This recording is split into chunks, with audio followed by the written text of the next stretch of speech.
ഫെബ്രുവരി 14 നമ്മൾ Valentine's day ആയിട്ട് ആഘോഷിക്കുന്നുണ്ട്. ഇതിന്റെ ഒരു ചെറിയ ചരിത്രകഥ നോക്കിയാലോ? ക്ലൗഡിയസ് എന്ന് പറയുന്ന ചക്രവർത്തി റോം ഭരിച്ചിരുന്ന കാലത്ത് വാലന്റൈൻ എന്നൊരാളായിരുന്നു അവിടുത്തെ വൈദികൻ. പുരുഷന്മാർ വിവാഹം കഴിഞ്ഞു കഴിഞ്ഞാൽ അവർക്ക് യുദ്ധത്തിലൊന്നും യാതൊരുവിധ താല്പര്യവും ശ്രദ്ധയില്ല. അവർക്ക് കുടുംബജീവിതം എന്നൊരു ചിന്ത മാത്രമേ ഉള്ളൂ എന്ന് ഈ ചക്രവർത്തിക്ക് തോന്നി തുടങ്ങി. അങ്ങനെ അവിടുത്തെ വിവാഹം തന്നെ അദ്ദേഹം അങ്ങ് നിരോധിച്ചു കളഞ്ഞു. പക്ഷേ നമ്മുടെ വാലന്റൈൻ പ്രണയിക്കുന്നവരെ മനസ്സിലാക്കാനും അവരുടെ വിവാഹ രഹസ്യമായിട്ട് നടത്തി കൊടുക്കാനും തുടങ്ങി.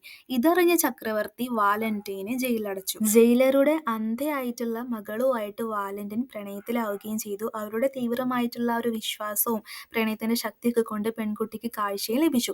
ഇതെല്ലാം അറിഞ്ഞ ചക്രവർത്തി വാലന്റൈൻ്റെ തല വെട്ടാൻ തീരുമാനിച്ചു.